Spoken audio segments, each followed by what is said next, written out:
मानव अति कुंभ कर्म प्रायश्चित नीमसार का शाम का सत्संग सुनिए। जय गुरुदेव। रिकॉर्ड करता महेश भाई इंदौर वाले। जय गुरुदेव।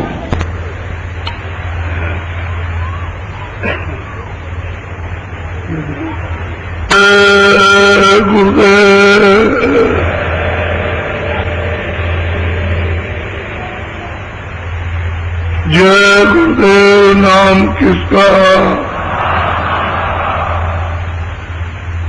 जय गुरुदेव। नाम किसका? बच्चे हो बच्चियों, ये जय गुरुदेव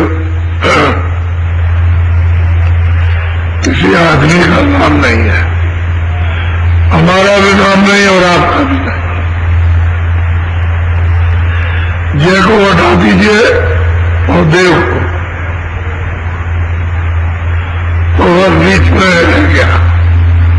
जो आगे पीछे के सब है वो आदम सूचक है। देव को तो देव को तो समझिए जी, और देव को समझ लीजिए श्री। आदम सूचक ऐसे गुरु, तो आपको शंका करने की क्या जरूरत है? इधर उधर शंका में फंस जाओगे, कुछ आपको यहां मिलेगा नहीं। जय गुरुदेव। नाम किसका?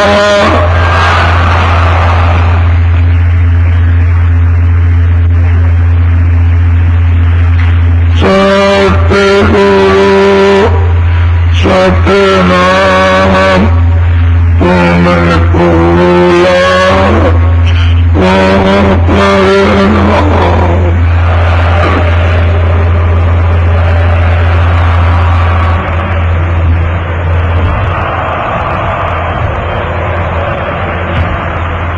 सत्य गुरु सत्य नाम तुम्हें बोला को परिणाम।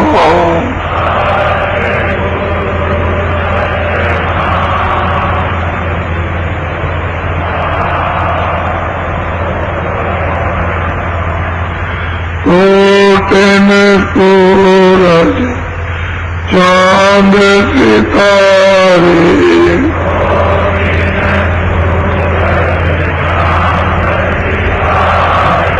रोम रोम में करें उजाले।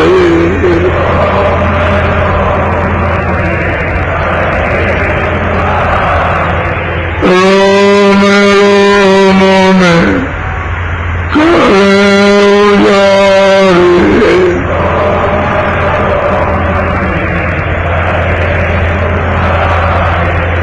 सत्य पुरुष करता तुम्हें बोला को परिणाम।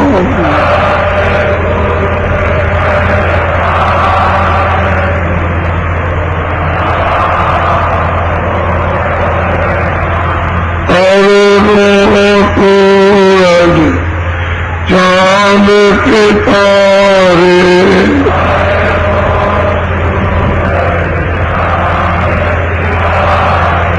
रोम रोम में करें उजाले।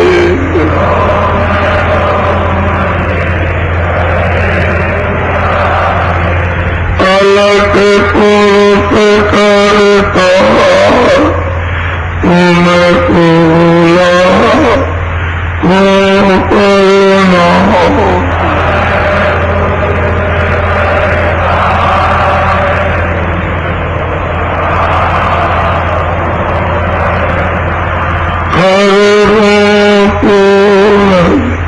चांद सितारे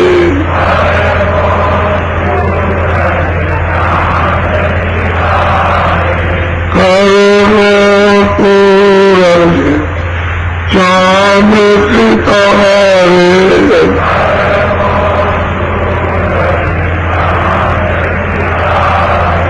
रोम रोम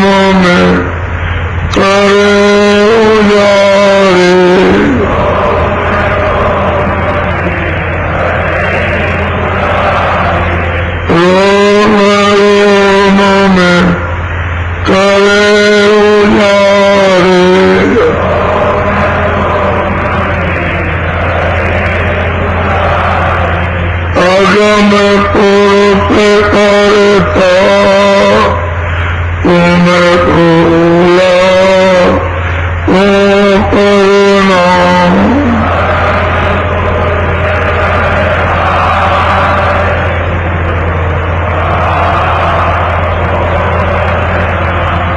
नील नील पति बाण उतारे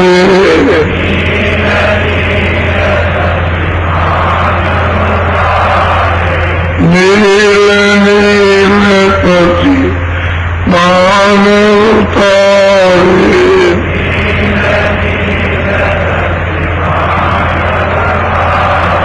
रोम रोम में करो जारे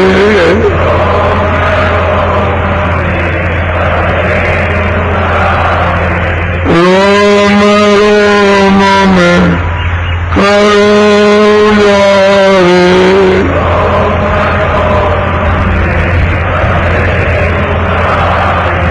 अनामी पुरुष करता तुम भूला ओ करुणा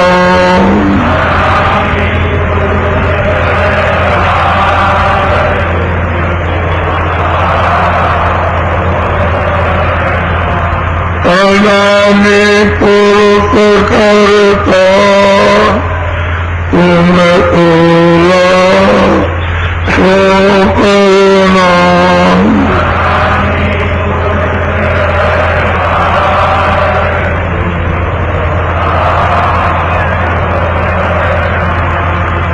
सतगुरु सतनाम तुम भूला ओ करुणा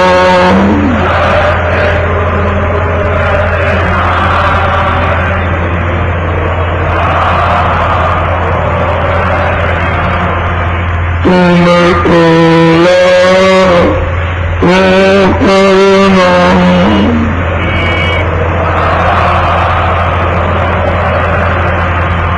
तुम भूला ओ करुणा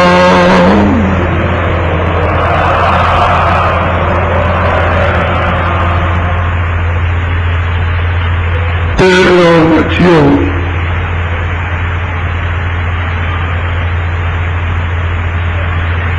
ये देश जिसमें आप रहते हो ये प्रदेश है और काल का देश है।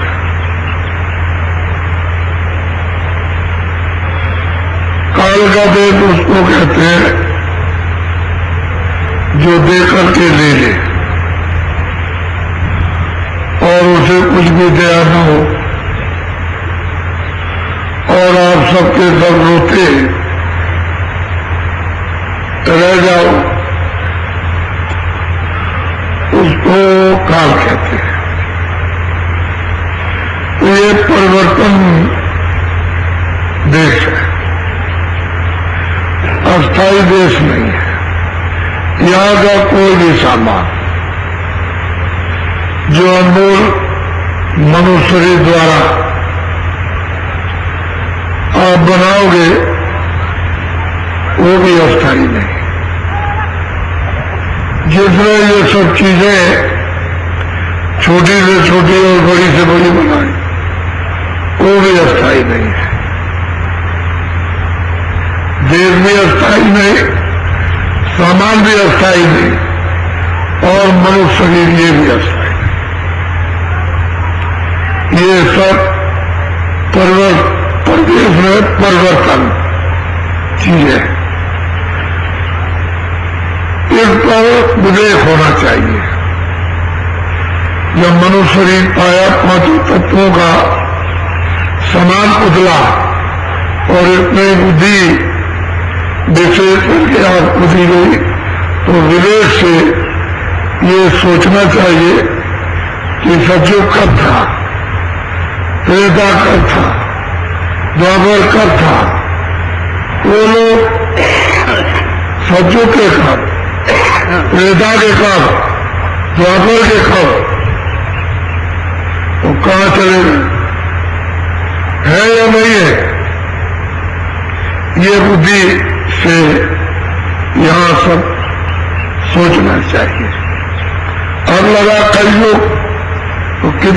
हो गए, जो पहले लोग आए थे वो कहाँ गए, ये सोचना चाहिए। जब बुद्धि विवेक सोचोगे तो यथार्थ भौतिक जो असार ज्ञान है वो प्राप्त हो जाएगा। ये असार ज्ञान है, लेकिन भौतिक ज्ञान है, इसको भी जानने की जरूरत है, और इसको भी नहीं आपने जाना और फिर इसके लिए विलाप करने लगे, उन्होंने चिल्लाने लगे, तब तो फिर आपके ऊपर में काम, क्रोध, लोभ, मोह, ममता, आशा, वासना ये सब छा गई और उसने अपना भुजा लाती और गढ़ बना दी, और रोज चिल्लाओ तो उससे क्या होने वाला। ये तो काल का देश, उसने इस देश में जो खाया दी है वो नाशवान है, वो थोड़े दिन के लिए दिए, ज्यादा दिन नहीं।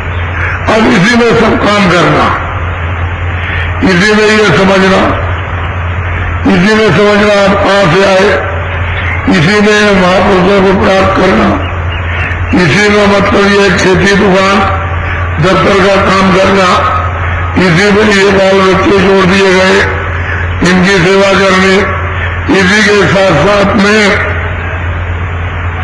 और जीवात्मा को जगाना, थोड़ी सी आयु है, ये सब काम करना। विवेक, बुद्धि, भौतिक ज्ञान, तो दो ज्ञान है, तो भौतिक बुद्धि ज्ञान और एक आध्यात्मिक ईश्वरी ज्ञान। तो ईश्वरी ज्ञान तो लोग हो गया, और भौतिक बुद्धि विवेक ज्ञान भी नहीं रह गया, और वो भी मतलब है जो आप अज्ञान, विवेक नहीं। अगर विवेक होता तो आपका शरीर स्वस्थ हो जाता, यथार्थ सच्ची अपने परिवार में समझ लेते कि ये सब लोग बीच में मिले, हमारा दायित्व है कि हम उनकी सेवा करें, ये हमारी सेवा करें, इनमें से हमारा कोई नहीं, तो आपको फिक्र होती अपनी, तो वही बात खत्म हो गई। अपनी भी फिक्र नहीं, इनको भी नहीं समझा, शरीर को भी नहीं समझा, ये संसार इसको भी नहीं, और इसी में उलझ गए, तो अपना भी ज्ञान नहीं हुआ, जीवात्मा भी न जुड़ सकी, और ये भी नहीं पता लगा सके कि हम कहां से आए।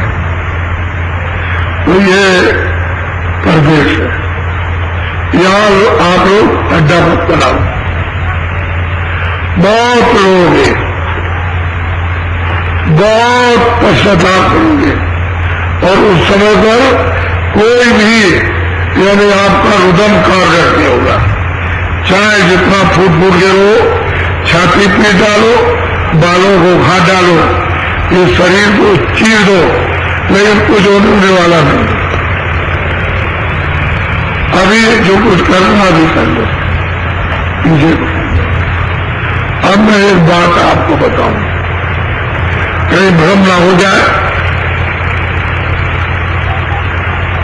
बड़े ध्यान से मेरी बात को।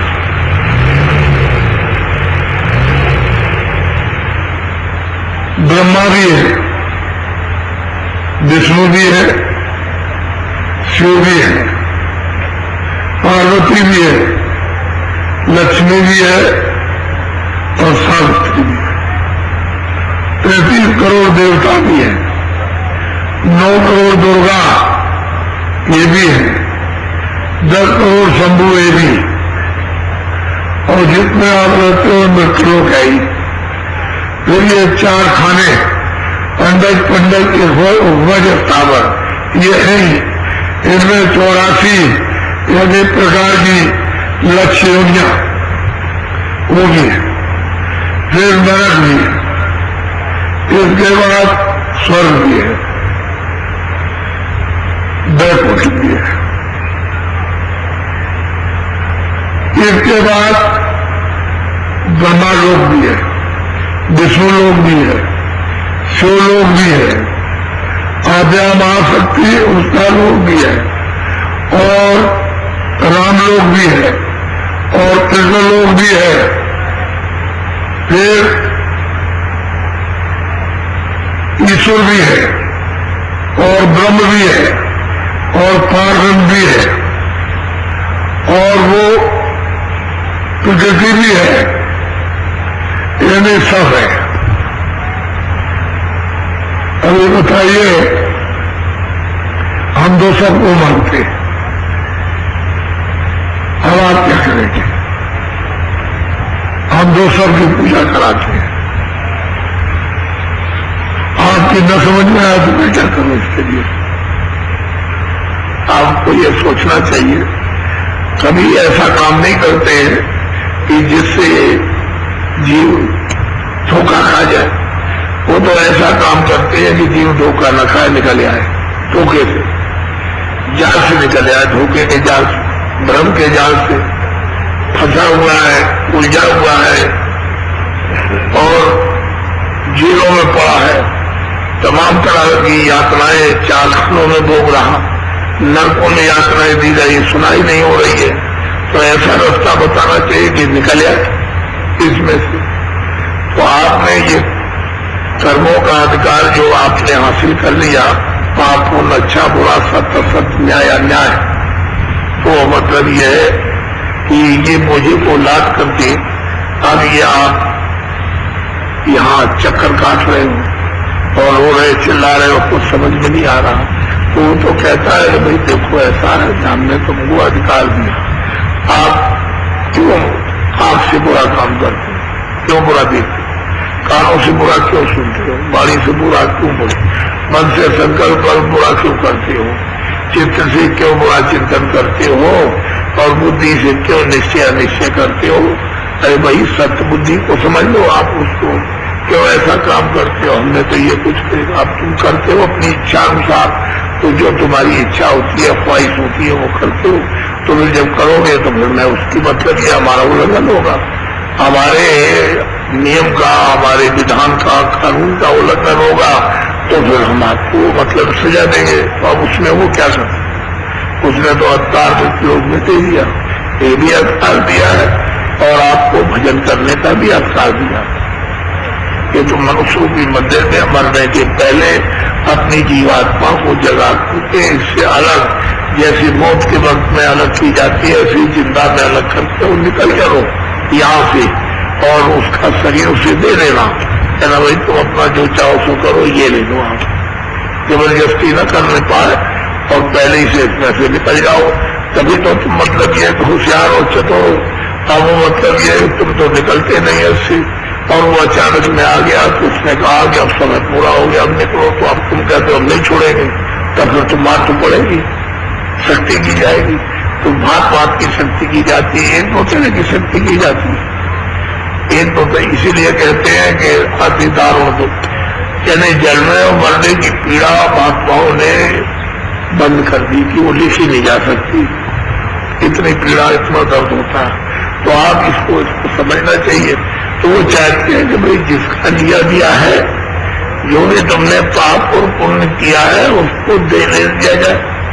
वो तो किसने भी कहा कि भाई जो कोई भी तुम कर्म करोगे तो मतलब ये कि तुमको ये भोगना होगा। सच्ची और सही बात अगर हमसे पूछना चाहते हो तो अर्जुन को कृष्ण के साथ थे, भीम भी थे, नकुल भी थे, सहदेव भी थे, द्रौपदी भी थी, उनके साथ ही रहते थे, उनसे सुनते थे और जो आदित्य थे तो उसको करते थे। लेकिन उन्होंने इतना बड़ा जो कार्यक्रम किया, जो महाभारत किया है द्वापर के अंत में, और उसके बाद में इतना नरसंहार हुआ, तो उन्होंने अंत में जाते वक्त मुझे ही कहा कि तुम पांचों पांडव, तुमने जो हत्याएं की हैं वो तुम किसी को मुंह दिखाने वाले नहीं है, तुमने बहुत हत्याएं की और तुम चले जाओ, किसी को मौत मत दिखाओ, सीधे उत्तराखंड में चले जाओ और नदी में करनी है, उसी में जाकर के एक एक करके किसी को देखना नहीं होगा, फिर और खत्म हो जाओ।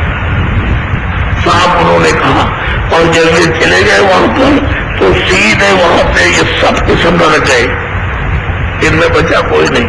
तो जिन्होंने कृष्ण को देखा, जो साथ में रहे, वो तो चांद रख को जा सकते सीधे।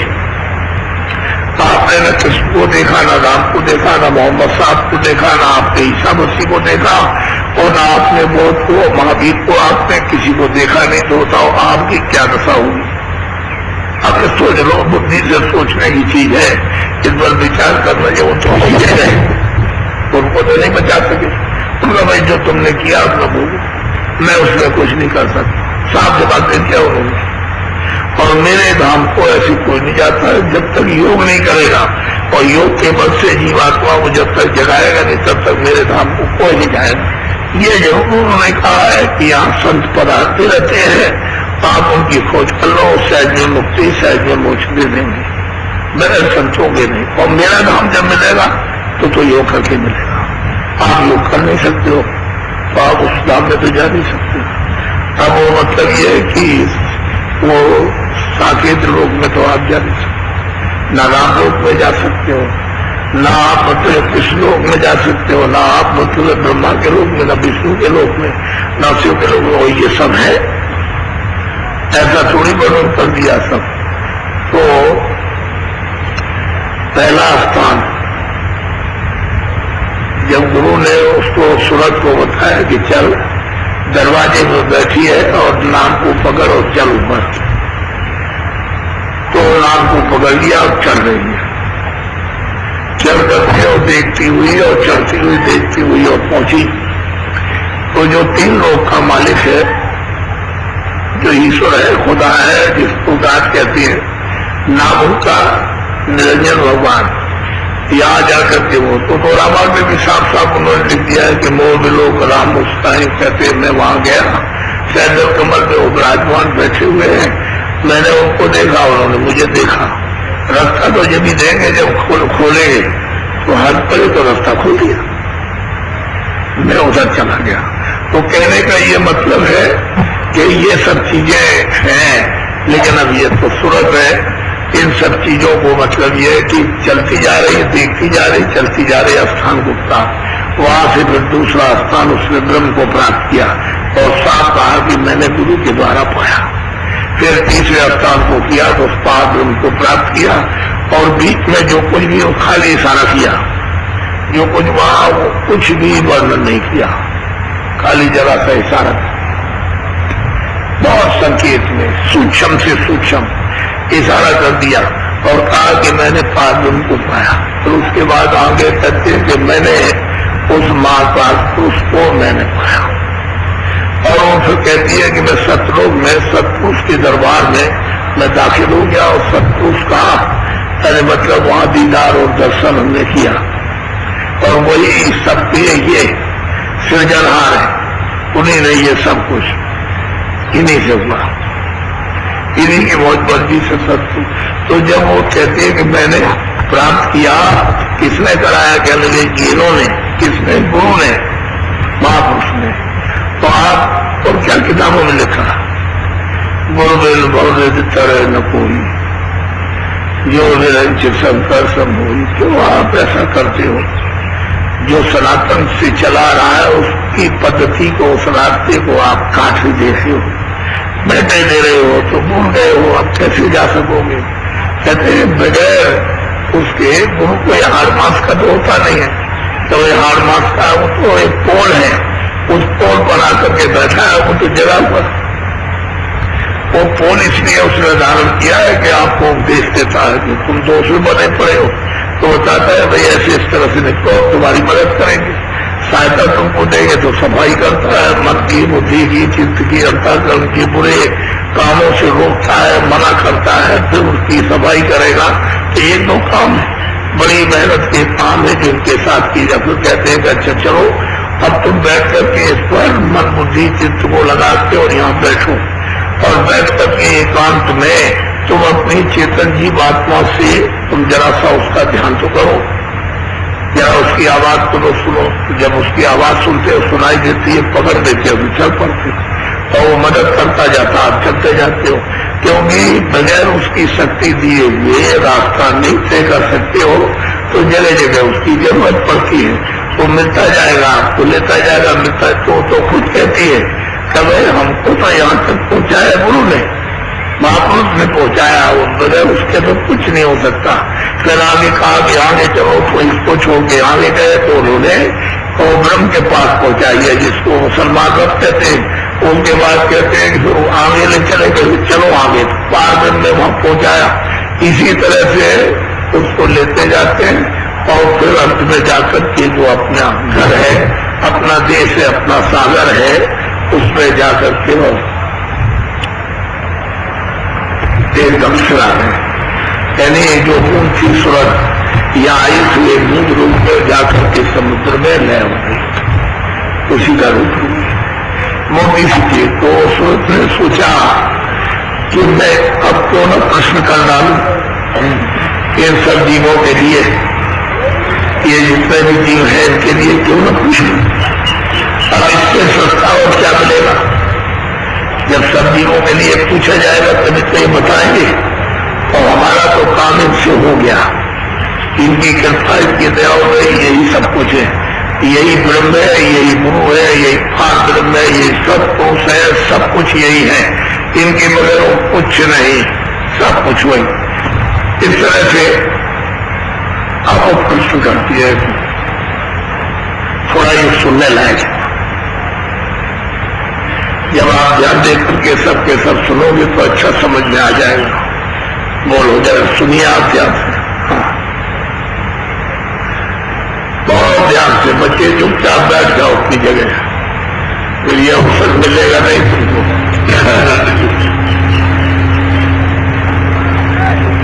अब सूरत पूछे स्वामी से, वेद कहो अपना तुम मोह से। ये मंत्रों मंदिर में जो दोनों आंखों के बीचों बीच में मत में सूरत बैठी है, जब ये जाग जाती है तो गुरु से पूछती है कि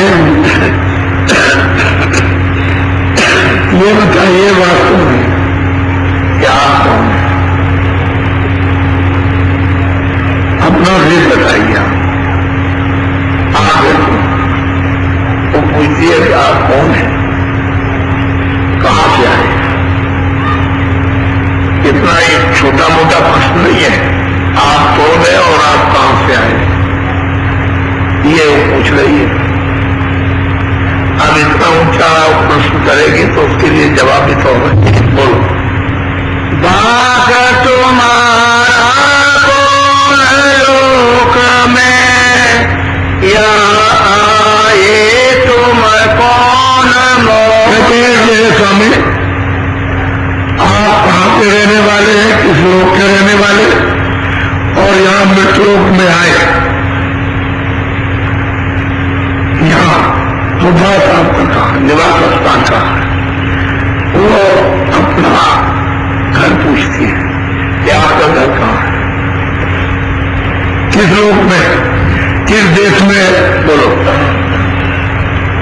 देश तुम्हारा कितनी दूर, खोजो सूरत न पावे। स्वामी ये मृतलोक है, यहाँ आप आए हुए हो और मैं यहाँ दोनों आंखों के मध्य में बैठी हुई हूँ, तो यहाँ से देश आपका कितनी दूर है, क्योंकि मैंने यहाँ सब जगह खोजा, यहाँ मृतलोक में खोजा, भांत भांत की पूजाएं की, भांत भांत की उपासनाएं की, भांत भांत के योग किए, फिर यहाँ सब जगह ढूंढा, सब कोई जगह नहीं।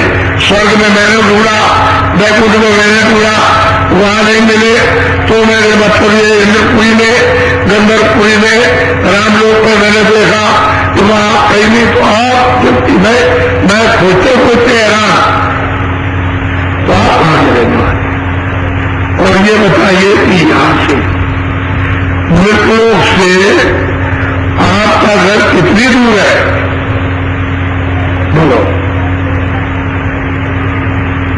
हाँ बोलो, देश तुम्हारा कितनी दूर, खोजे सूरत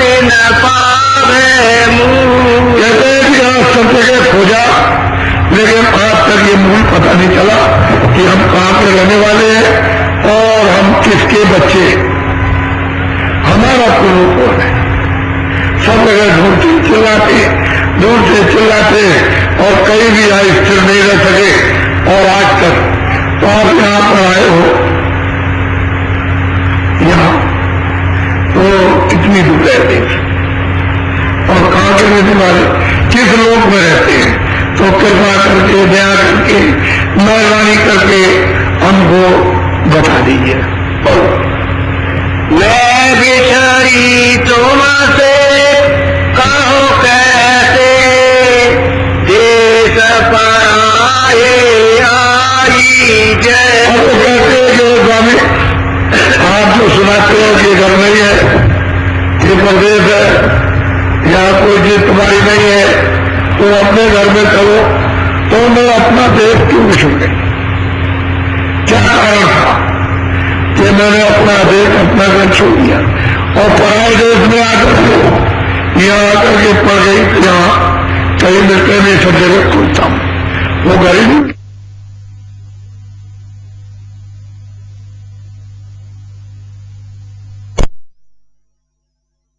देश अपना मोहि। कहते दोनों बातें, कृपा करके, दया करके, दया दृष्टि से, यानी दोनों बातें मेरा पूरा पूरा भिन्न भिन्न करके अलग अलग तस्वीर से अलग अलग मुझे बताइए। और आप ये बताइए कि आप कहाँ के रहने वाले, आपका कौन सा देश, मैं क्यों आई, वो बताइए भिन्न भिन्न। और आप कहाँ के रहने वाले, बोलो। मन तन सांग पड़ी मैं कब से, दुख पाए बहुतक में जब से। कहते हैं कि जब से मैं आई तो मन और तन के साथ, इंद्रियों के साथ, काम क्रोध लोभ मोह अहंकार के साथ, इनके साथ में मुझे जोड़ दिया गया। और मुझे इतने दुख, इतनी तकलीफ की जब से आई तो रो रही हूँ, चिल्ला रही हूँ, तड़पती हूँ, विलाप करती हूँ, लेकिन कोई मुझे यतन इन दुखों से बचने का दिखाई नहीं देता। तो अलग अलग करके मुझे बताइए आप कि आप कहाँ के रहने वाले हैं और मैं यहाँ क्यों। और मैं तन में आई तो मुझे इस तरह का दुख मिल रहा, अभी तक तो मुझको आराम मिला, कभी नहीं आराम मिला। ये नहीं राजा हुए, सेठ हुए, साहूकार हुए, ये हो गए, वो हो गए, धनीमानी हो गए, गरीब हो गए, लूले हो गए, लंगड़े हो गए, लेकिन कहीं भी रहे मुझे कोई आराम नहीं मिला, कोई सुख नहीं मिला, सिवाय तकलीफ, सिवाय रोने के। राजा रहे तभी तो मार काट होती रही, उसने इनको मारा, उसने उसको मारा, ये मर गए, वो मर गए, ये छीन लिया, वो छीन लिया, ऐसा किया, कहीं किसी जगह भी मैंने सुख नहीं मिला अभी तक। जब से आई हूं तब से यही मार पड़ गई। तो आप ये मेरा हाल दिन दिन कि मुझे क्यों भेजा गया और आप कहां के रहने वाले, बोलो। आई पड़ी परदेश निहारा, क्यों भूली मैं देश तुम्हारा। कहते हैं कि परदेश में आ गई और मैंने परदेश को अपना देश बना लिया, और जो आपका देश था उसको मैं भूल गई। अब ये सब भूले, जो वास्तव में अपना देश है उसको तो ये सब भूले। वो पराये देश को कहते हैं मेरा मेरा मेरा, पराये सामान को कहते हैं मेरा है मेरा है मेरा, इन सब चीजों को। और वो तरह तरह की आपको यातनाएं दे रहा, कर्मों को उसमें बांट करके अधिकार देगा, और कर्म आप अपनी इच्छा से करते हो, तो जो करते हो अपना अपना भोगो। अब रो रहे हो, चिल्ला रहे हो, तो ये बताइए कि आपका देश कहा और मैं क्यों भेजी गई, बोलो। पाताल बसो के मृत्यु लोक में, स्वर्ग बसो के ब्रह्म। अरे पूछते हैं भाई पाताल में हो कि मृत्यु में हो कि स्वर्ग में हो कि वैकुंठ में हो, कहाँ आप किस लोक में रहते हैं? क्योंकि इस लोकों में तो उसमें जुड़ा और यहाँ कहीं भी आप नहीं मिले, तो कहाँ के रहने वाले? इनमें तो मैंने खोज लिया, इसलिए वो पूछ रही है कि भाई आप पाताल लोक में वहां भी गई, वहां नहीं मिले, आप स्वर्ग में गई, वैकुंठ में गई, यहाँ मृत्यु में तो रहती हो, या रोटियों कहीं नहीं मिलते हैं, तो आप कहाँ से रहने वाले? बोलो। विष्णु लोक वैकुंठ धाम में इंद्रपुरी या शिव मुका। कहते हैं विष्णु लोक में या वैकुंठ लोक में या इंद्रपुरी में या मतलब इस राम में या राम लोक में कहाँ रहते? इन सब जगहों पर हमने देखा। आज तो मिले नहीं, लेकिन इसी लोगों में कहीं रहते, बहुत प्यार से, श्रद्धा के साथ, सद्भाव के साथ, दीनता के साथ, दया मांगते हुए, समर्पण होकर के पूछ रही कि आपका देश कहाँ है, किस देश के रहने वाले? सब आकर पूछिए यहाँ से कितनी दूर है, हमको भेजी गई, कराए देश में आकर इंद्रियों के साथ यानी क्यों बांधी गई और इन दुखों में क्यों फंसा दी गई, ये सब मेरा हाल भेज गए। हर तौर तरीके का हमको बता दीजिए। बोलो। कृष्ण लोक या राम लोक में प्रकृति लोक या पुरुष लोक। कहते हैं कि राम लोक में, कृष्ण लोक में, या मतलब है कि प्रकृति लोक में आप किस जगह पर, किस लोक में रहते हैं? क्योंकि वहां भी हमने देखा, वहां भी आप तो कौन सा लोक? बोलो।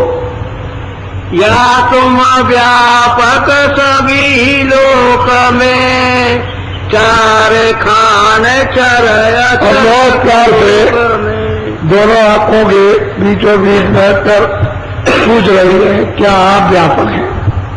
सर्वत्र चार खानों में भी है आप, और नरकों में भी है, और 84 योनियों में। कहाँ पर आप? इन जगहों स्थानों पर आपको लोग निवास करने का है। बहुत प्यार से,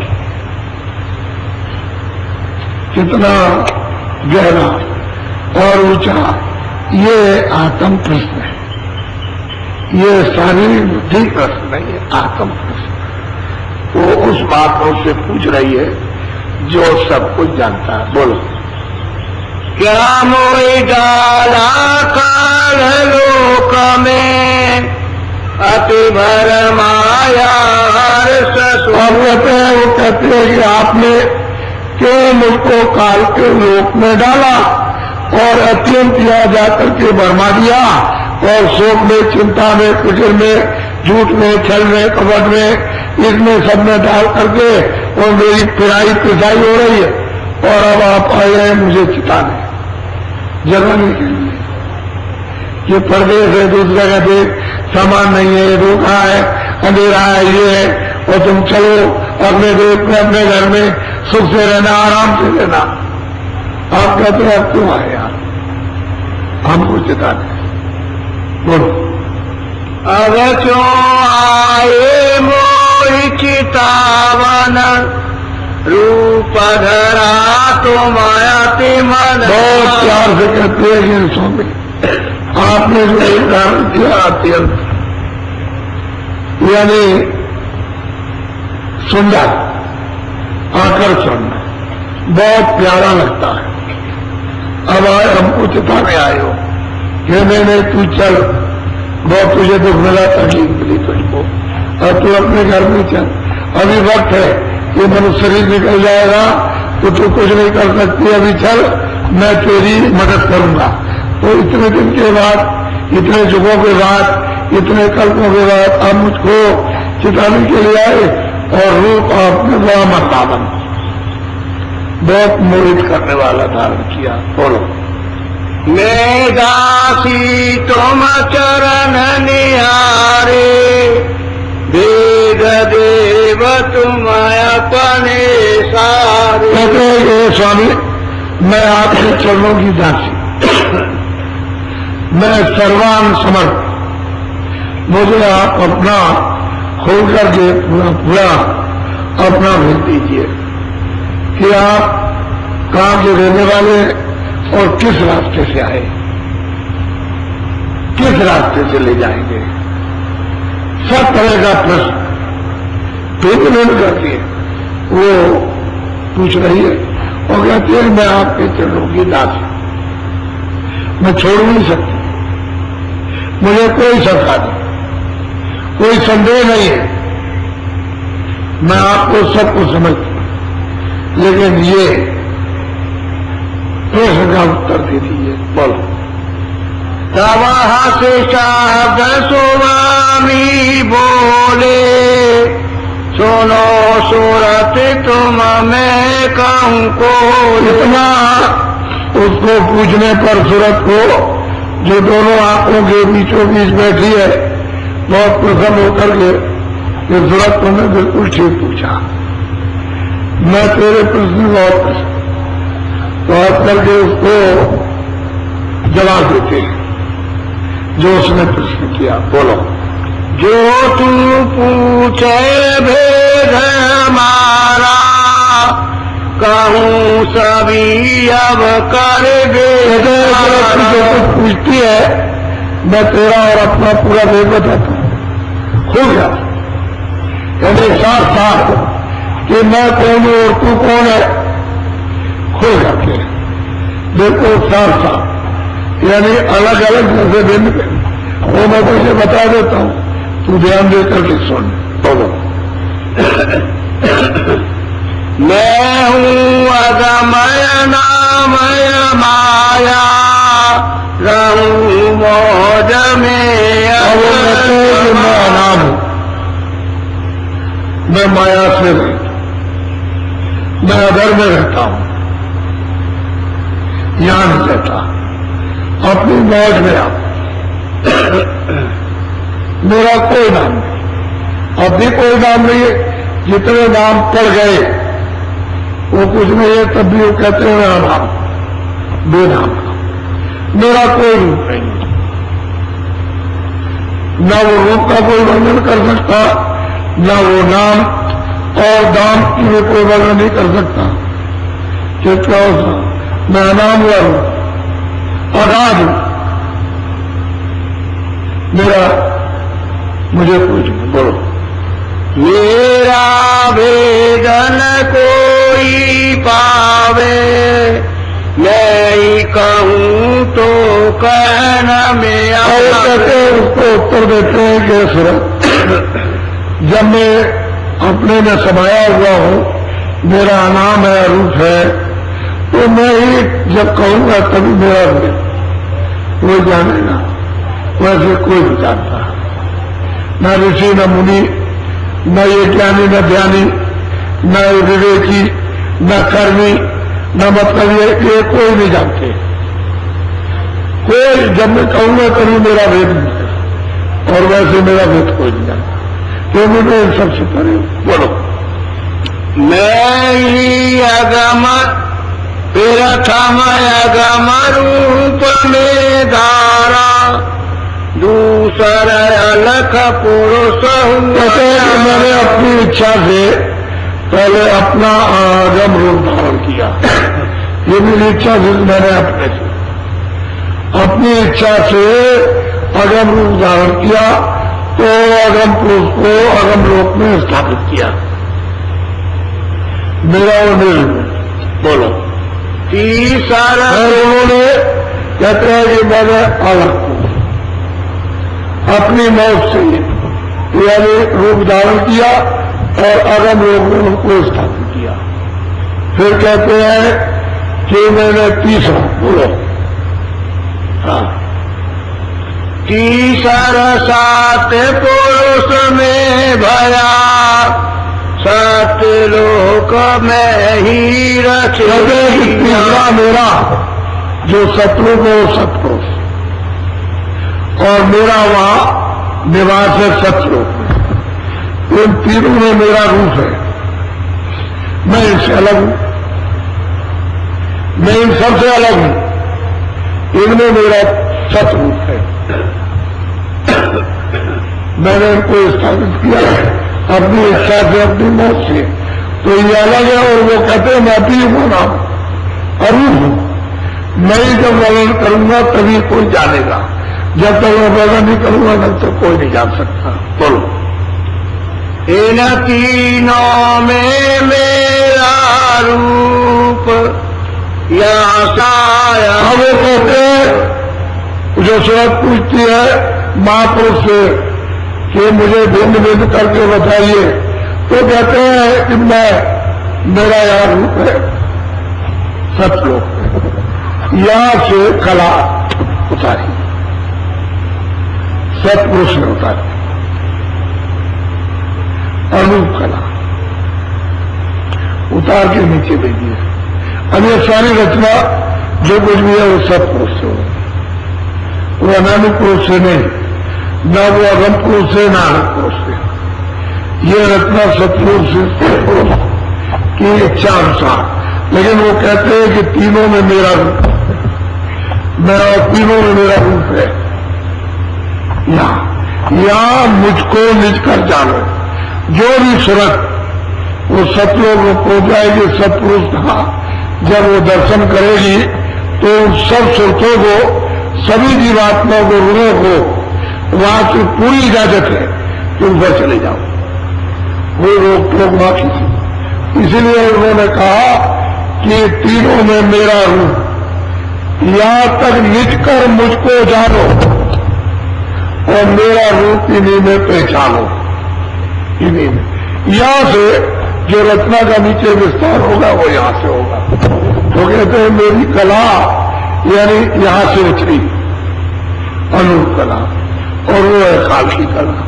बोलो, यहाँ तक निज कर मुझको जानो, पूरन रूप मुझे तो कहते हैं कि तुम यहां आ जाओ और पूर्ण रूप मेरा यहाँ पर तुमको मिल जाएगा और मुझे निज करके जानो। मैं पहले भी अनाम था आपकी और आगे भी रहूंगा। अब वो तो मेरी मौत मेरी मर्जी नहीं, तब मैंने ऐसा किया। और वो सूरत को उसके प्रश्न का उत्तर दे रहे। बोलो, अंश दोई सतपुरुष निकारी, ज्योति निरंजन नाम। आज दो कला सतपुरुष ने निकाली, एक ज्योति की और एक काल की, और उसी आवाज पर जो वहां से आवाज जो वहां से चली है वो तो आवाज से उतारे गए। ऐसे इतने जोर की तत्काल ऊपर से आई, उसी पर से उतार दिया। कहते हैं कि वो जंजीर द्वीप में सदल कमल में आकर के उसको स्थापित कर दिया। इन्हीं को तीन लोग का मालिक कहते हैं और इन्हीं को गाड और खुदा और ईश्वर कहते हैं। इन्हीं का नाम निरंजन है। यही तीन लोगों के मालिक हैं। ये सतपुरुष ने सतलोक से इनको भेजा और फिर उसके बाद जब उधर से डोरी लटका दी तो इनको जो ऊपर दे दिया उनको, फिर उसके ऊपर उनको दे दिया, उसके ऊपर उनको दे दिया, तो ईश्वर को भी उतार दिया। यानी 16 सतपुरुष के पुत्र है, सतपुरुष को उतार करके नीचे भेजे गए। इनमें से 4 का तो भेद है और जो बाकी 12 है उनका न किसी ने अभी खोला, जानते सब है। और आगे उस पुरुष की कोई मर्जी भी खोलने की नहीं है, वो मतलब है सब है। उनके इनसे भी बहुत बड़े बड़े लोग हैं, लेकिन 16 पुत्र हैं जो दरबार से निकाल किए गए।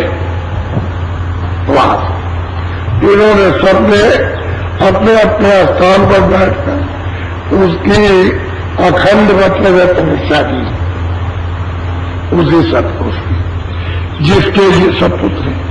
ईश्वर भी है, ब्रह्म भी है, पारब्रह्म भी, और वो महाकाल बोस और 12 और 16 ये पूरे के पूरे वो 12 अब भी यानी अखंड ध्यान में लगे, अखंड ध्यान कर रहे, उनका ध्यान बिल्कुल खंडित नहीं। इन्होंने तो राज मान लिया,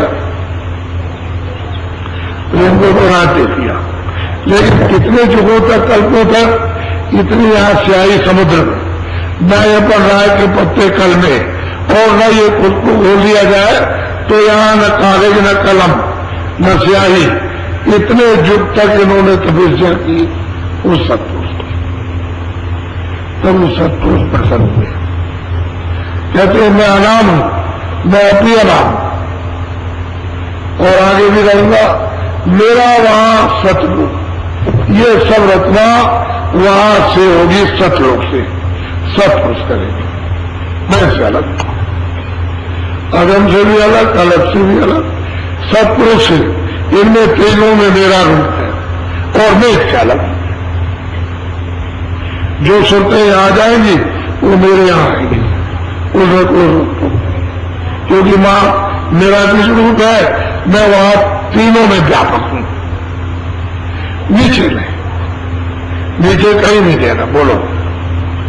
यह दो कला उतर कर आई, जजरी दीप में आन समाएगी। आकर के सैदल कमर में यहाँ बैठा दिए गए और यहाँ बैठ करके अपना यही दिन का काम शुरू होगा। बोलो।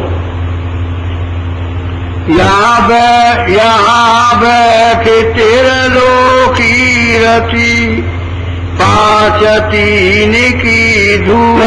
सैदल कमल में बैठ कर इन्होंने त्रिलोकी की रचना की, 3 लोगों की। त्रिलोकी कहते हैं 3 लोग, एक तो विमान, दूसरा अंड की रचना स्वर्ग में कौन, तो फिर ये उनको मसाला मिल गया। रचना करने का मसाला सब उसने दे दिया, उसी के साथ जब उतारा तभी उतार दिया, साथ ही साथ उतार करके फिर अब ये रचना करेंगे तो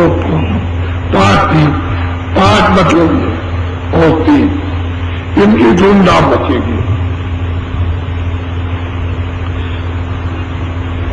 5 तत्व और 3 गुण, रजोगुण, तमोगुण, सतोगुण, ये सब मसाला मिला करके फिर ये रचना आपके बैठाएंगे। तो आपको तो इसका भी मालूम है ये कैसे रचना रची, किस तरह से। जब ये यहाँ सब रचनात्मक ये सब कर लेंगे तो सुरतें बाद में उतारी जाएंगी, सुरतें तो बाद में आएगी। बोलो। 3 लोक से मैं रहूं न्यारा, 4 5 6 में विस्तार। कहते हैं कि 3 लोक से मैं पड़े, न मैं पाताल में हूं, न मैं त्रिलोक में हूं, न स्वर्ग में, न वैकुंठ में, न मैं ब्रह्मलोक में, न विष्णुलोक में, न शिवलोक में, न मतलब यह है कि रामलोक में, न ईशधाम में, न मतलब ब्रह्मलोक में और न प्रकृति लोक में। कहते हैं इनके सबसे परे मेरा निवास यहाँ कहीं नहीं, कहीं भी निवास मेरा रहता ही, मेरा यहाँ कहीं भी कोई स्थान रहने का नहीं है। इनमें हुई नहीं। बोलो। 3 लोक एक बूंद पसारा, सिंह रूप में अगमया। और वो समझाते हैं जो सूरत जो यहाँ है इस मनुष्य रूपी मकान इसमें आए और इसमें रहने वाली सूरत को समझा रहे हैं। वो भी इसी में है, पंचभौतिक इस मंदिर में, वो भी पंचभौतिक मंदिर में। उन्होंने क्या किया कि इसको यहां से वहां पहुंचा दिया, वो भी आते जाते वहां और वो भी आती जाती है, लेकिन आपके लिए वो प्रश्न कर रही है कि मैं 3 लोक में कहीं नहीं, किसी लोक में भी नहीं रहता हूं और मेरी एक ऊंच यहाँ है, उसका ये सब पसारा है। मैं सिंह हूं, अगम हूं, अपार हूं, मेरा कोई मतलब ये कोई नहीं जान सकता और न मुझे मेरी गिनती कर सकता। मैं सबसे एक ऊंच का ये पसारा है, एक सोच का। वो कहते हैं अपार है, वो तो सिंध है, उसकी क्या था और उसमें से एक उसका ये पसारा है। तो आपको तो ये मालूम नहीं कि किस तरह से रचना हुई है।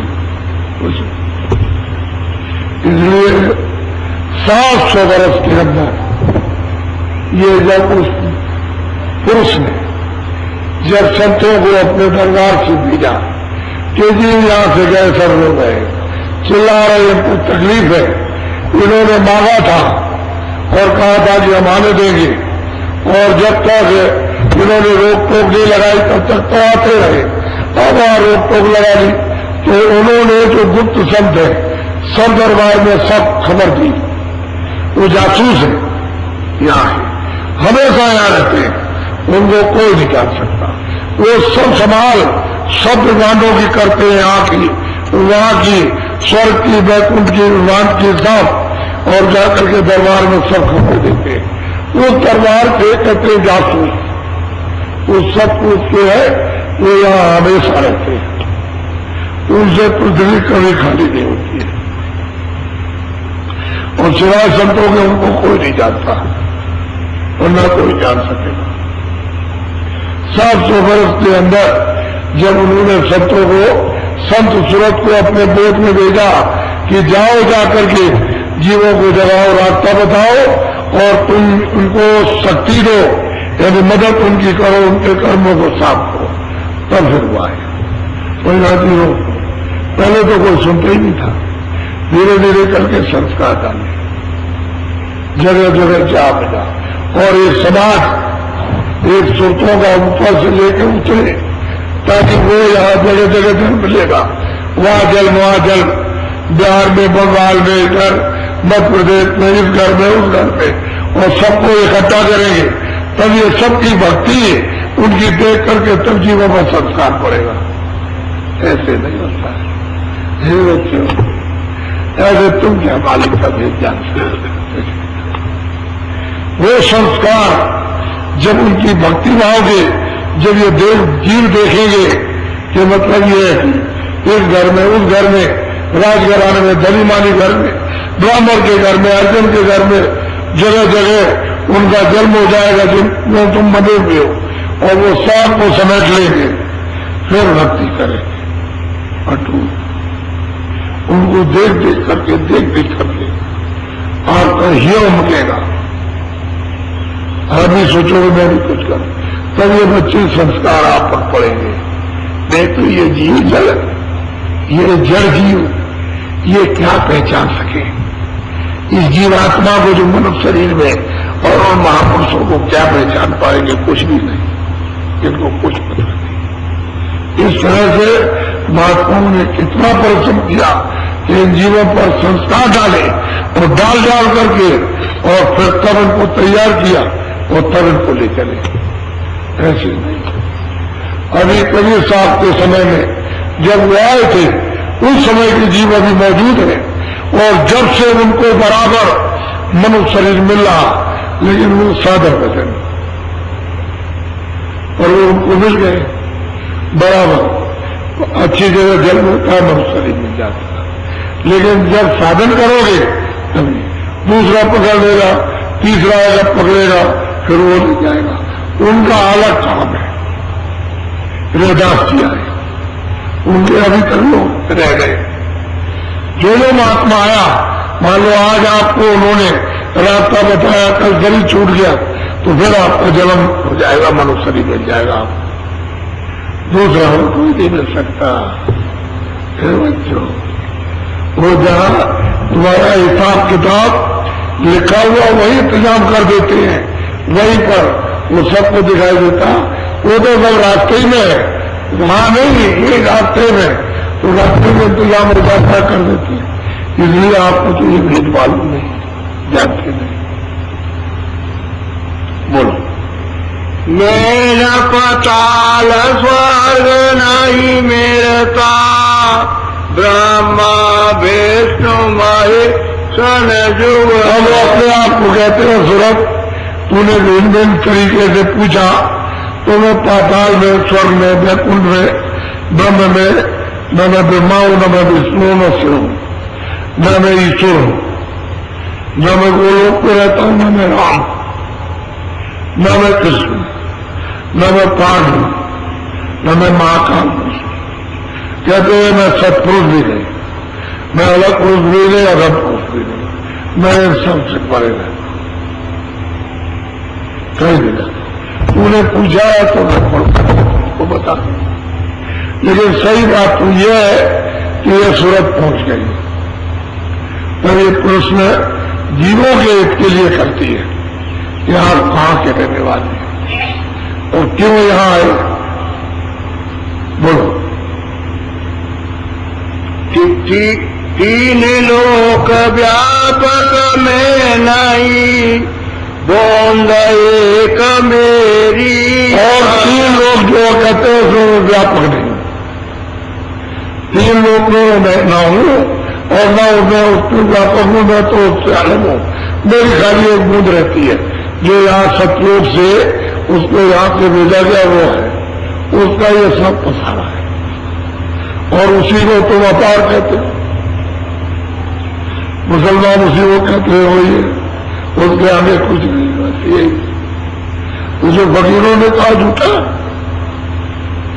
आप तो खुदा के पास भी नहीं गए तो कैसे पता चले? आपने तो रब को भी नहीं देखा, अल्लाह को भी नहीं देखा, और फकीर तो पूरी बात करते हैं कि अल्लाह भी है, रब भी है, खुदा भी है, परे भी है।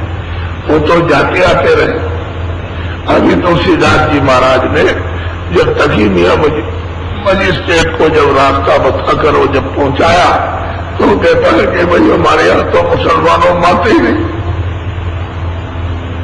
हमने तो खुदा को भी देखा, हमने तो रब को भी देखा, अल्लाह को भी देखा और उसके परे, और वो खुदाओं का भी खुदा है, शहंशाहों का भी शहंशाह, और उसको कोई नहीं पाता, वो खुद ही चला है।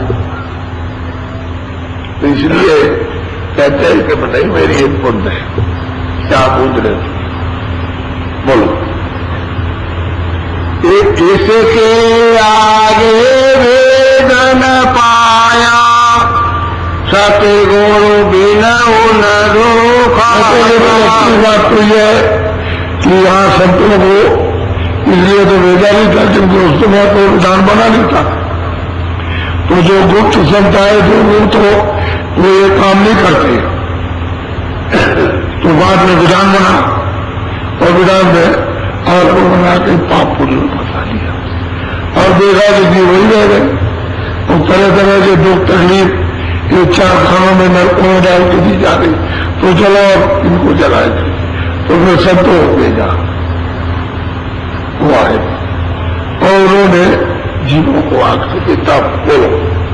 जितने मत हैं जग के माई, इसी बूंद को सेंध। अरे सूरत जो समझा रहे कि सूरत जितने भी मत हैं इसी बूंद को, ईसा मत, मोहम्मद साहब का मत,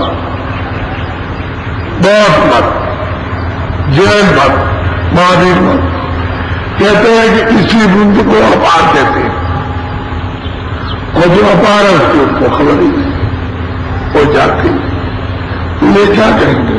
और वो ये कहते हैं आदि में कि मैं अरे भाई अभी मत कहना और भी है, किसी को मत कहना और है, लेकिन हमने उसको देखा नहीं, और भी है, और ये तो लिख दिया है कि और भी है,